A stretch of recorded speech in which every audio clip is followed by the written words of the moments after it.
नमस्कार, आपण पाहत आहात लोकहित लाईव्ह न्यूज चॅनल, आवाज सर्वसामान्य जनतेचा।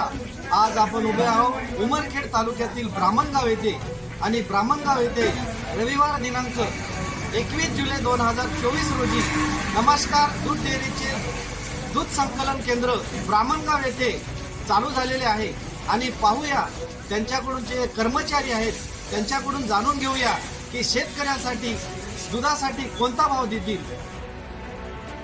सांगा तुम्ही शेतकरी। आज 21/7/2024 आपल्या डेअरीची नमस्कार डेअरीची ओपनिंग झालेली आहे। तरी आज इथं शेतकरी बांधव दूध उत्पादक आपले जमलेले आहेत।